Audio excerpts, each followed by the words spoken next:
Hello everyone, welcome back to my channel. Please subscribe my channel. Vivian Sterling had spent 18 years in the gilded cage of morning television.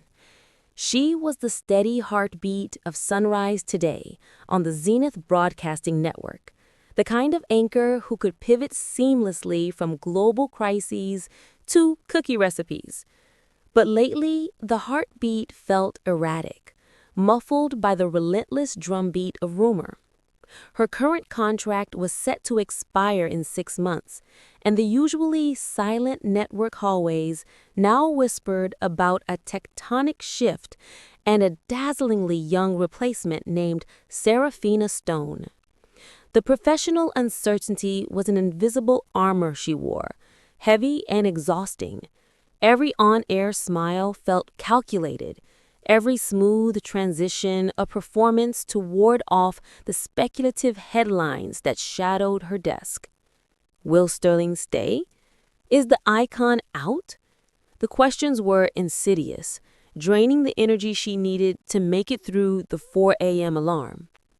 Vivian's true focus, however, was miles away from the cold neon glare of the studio.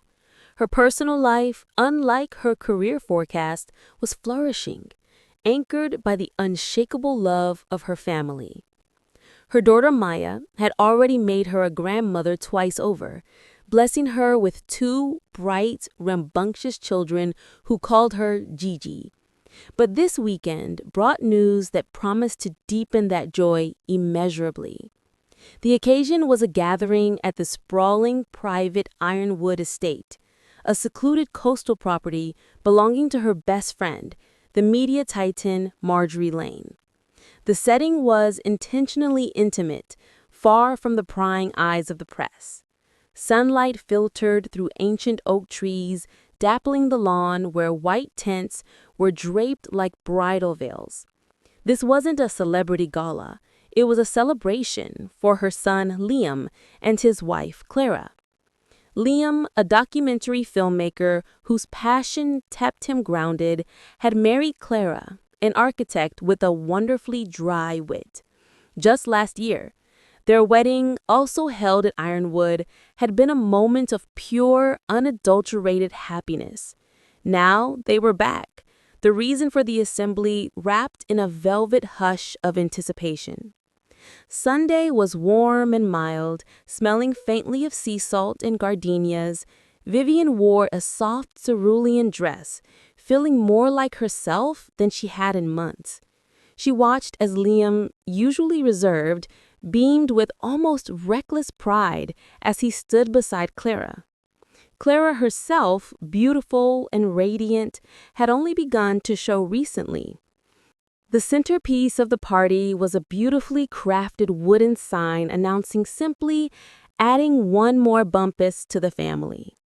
Liam and Clara led their guests to a courtyard where they unveiled a gallery of professional photographs, a sequence of images that chronicled the sweet anticipation of their first child, including one where Liam held a tiny, worn pair of baby shoes. Vivian Sterling, the unflappable host who had faced down presidents and hurricanes, found herself utterly undone. Tears of pure joy tracked pathways through her careful makeup. This wasn't speculation, or a ratings game, or a contract negotiation. This was certainty. This was legacy. Later, Marjorie Lane found Vivian standing quietly by the massive stone fireplace, watching her son carefully guiding Clara through the small crowd. "You look like you finally exhaled, Viv," Marjorie observed, handing her a glass of sparkling cider. Vivian took a slow sip. "I have. On the show, I feel like I'm fighting for a seat. Here, I'm celebrating the creation of a whole new world. I realized my most important job isn't holding a camera's gaze. It's being Gigi to 3.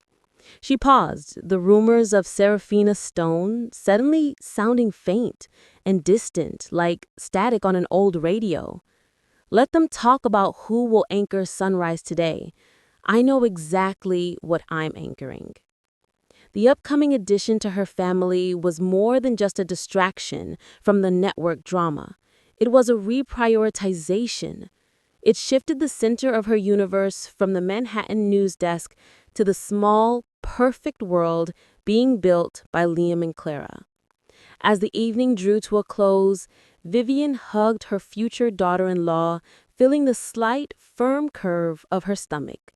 The promise of new life was a grounding force, a beautiful, undeniable truth that no news cycle could ever touch. Come Monday, she would return to her anchor chair, but she would do so with the quiet strength of someone who knew her most important role was already secured.